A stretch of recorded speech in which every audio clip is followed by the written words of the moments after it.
Hello everyone, welcome back. Here is our section on estate planning, the most fun thing that nobody ever wants to talk about, but is like the most key thing because it could potentially ruin your life down the line. Right? Like, you know what's so crazy about estate planning, Sam? Like, most of the properties I've ever bought in real estate, 90% of them were like probate issues. I knew you were gonna say that. Like honestly, and I remember like each and every single one of them, I'm waiting like months and trying to help them, you know, with their sibling disagreements and like all of these things. It's like, and they're like, oh my God, I wish we had things like planned and scheduled out and like all this stuff. Like, it can be so brutal. It can be so brutal. And there was a property that I sold that was massive, like worth over 40 million. Wow. And there was 10 siblings.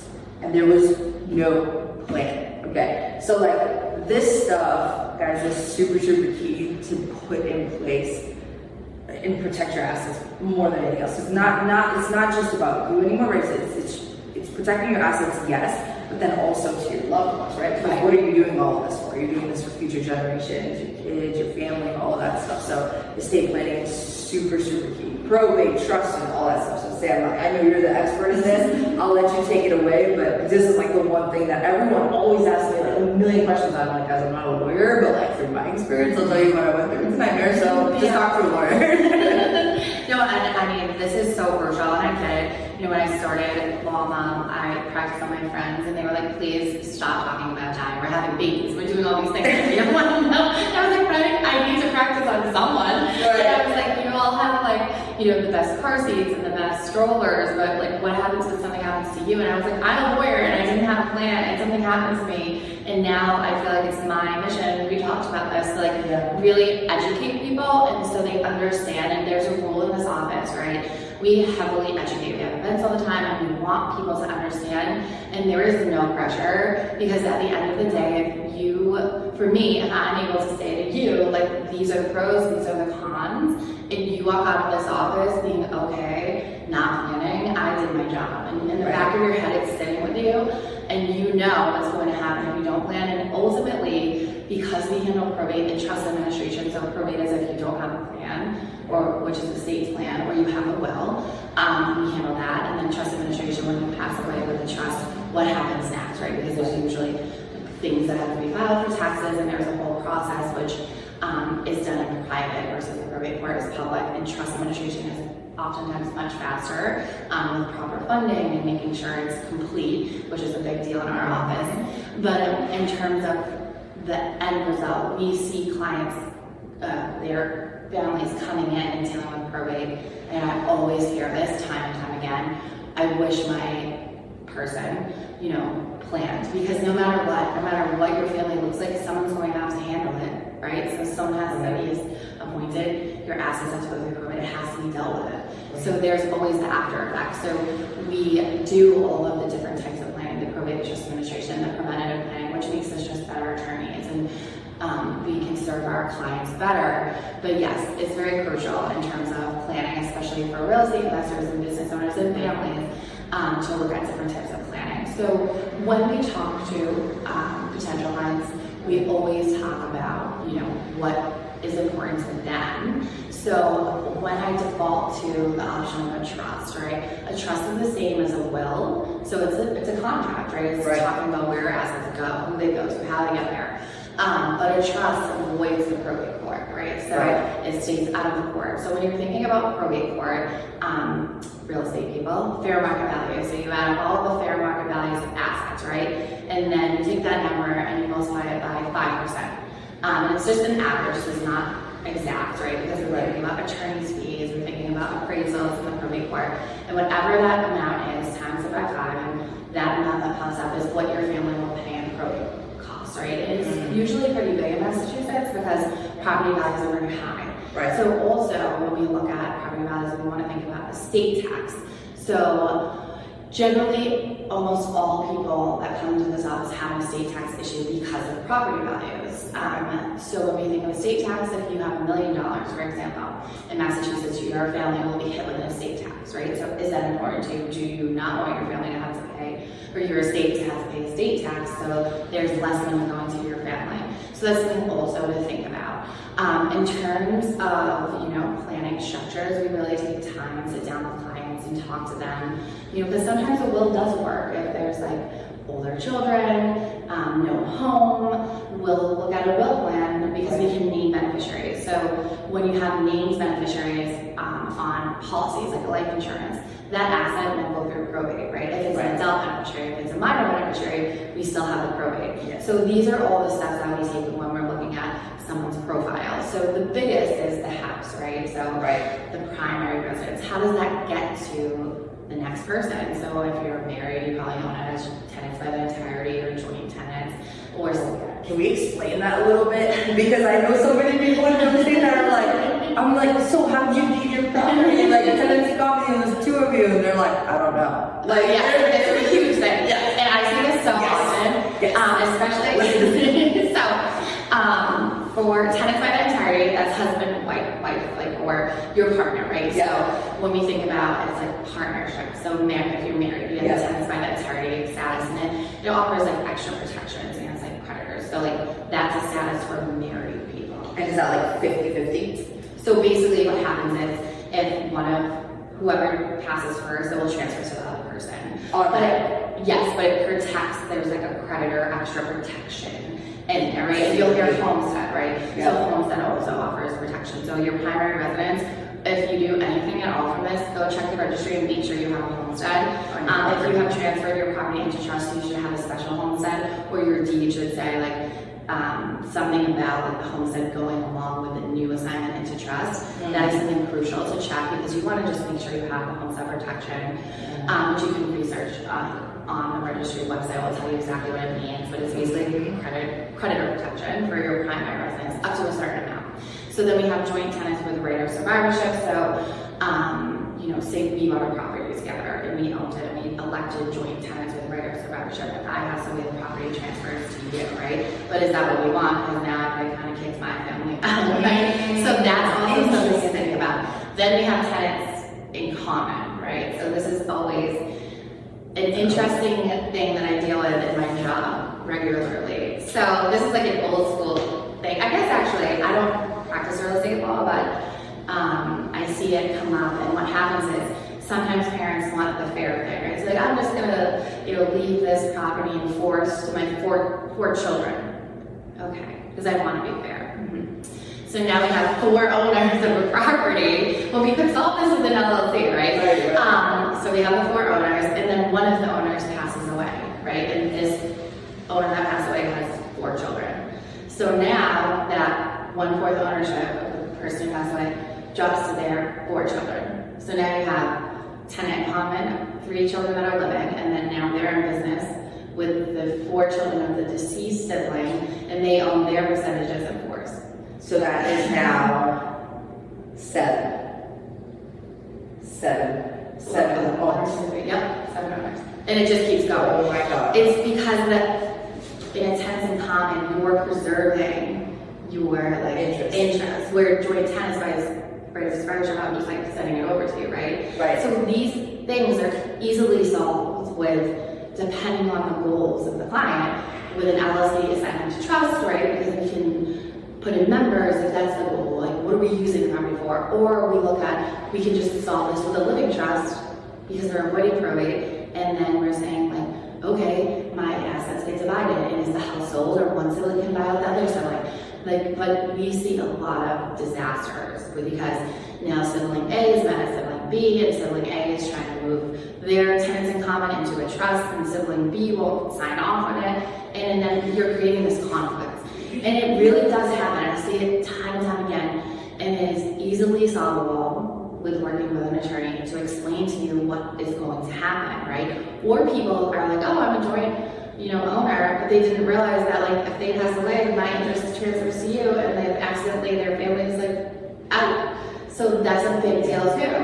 And that can be solved with a trust, like a trust that's telling what happens, right? Like outside of this ownership, of like just dictated. And the tenants by the entirety is like great. So there's also things that we talk to clients about too, because if you have tenants by the entirety and you're moving into a living trust, there's things to consider there because there's different protections of tenants hereditary. So what's going on in your life right now? Are there reasons why we should have this set up or use a trust or put it in an LLC? So there's so many things. So fascinating. And those 3 types of ownership, like if any investor that I've ever asked, I think out of like 100 of them, maybe 5 knew like the difference.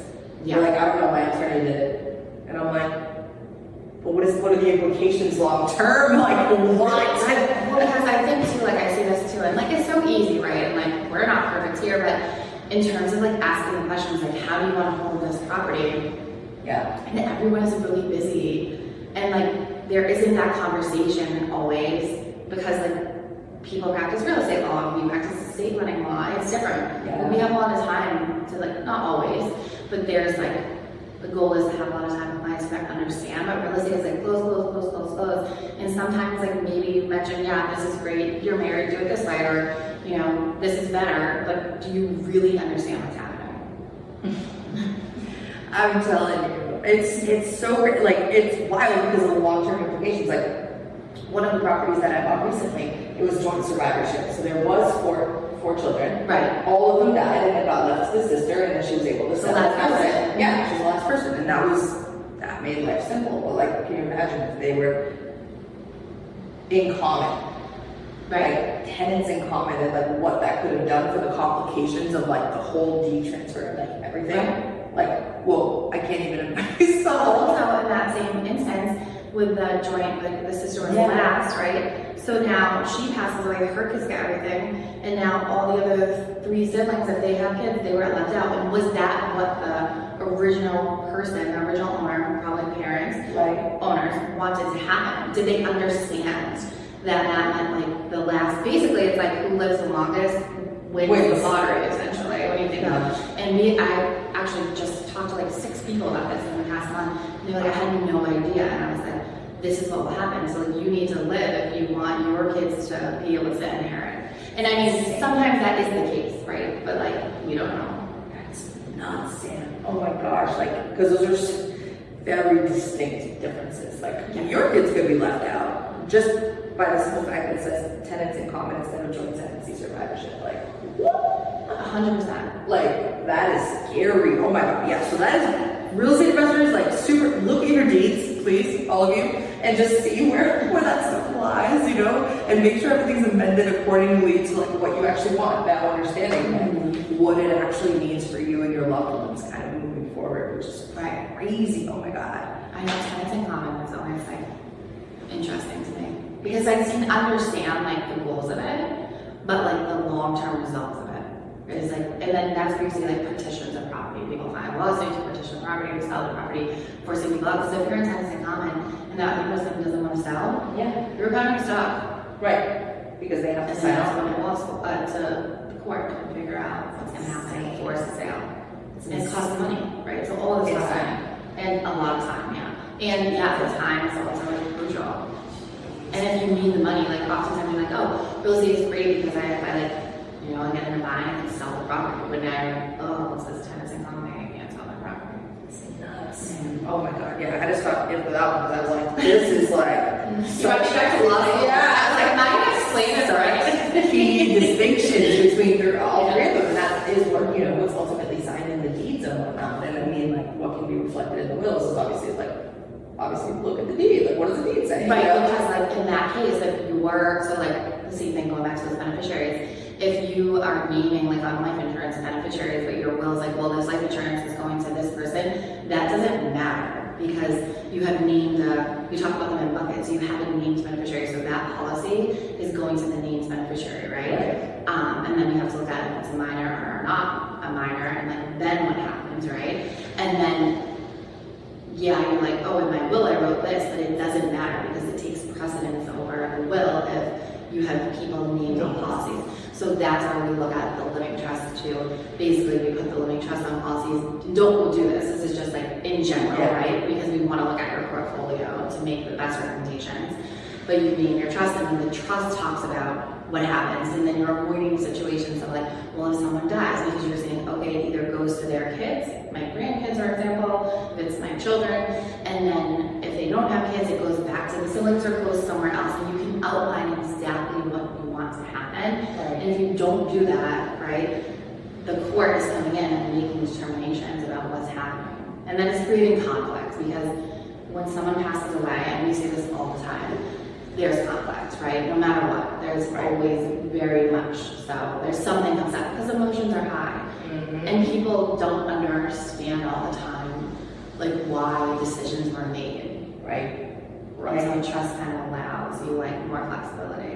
Right, and at least everyone can kind of work together in that process and have some input, as opposed to the court saying this is what you're getting and that's pretty much it. You know, now we have an opportunity to have a voice in what's being said and collaborate as a family to create the right, you know, outcome, because leaving it in the court's hands, you're gonna have conflict between siblings. I've seen it, you've seen it, 100%. always see it. You know, so how do you do that? Wow. And sometimes I feel like I'm hanging out with adults, but I feel like I'm dealing with my 3 and 1-year-old when they're fighting, and I'm just like, what is this? That's really how it feels if you want to put it.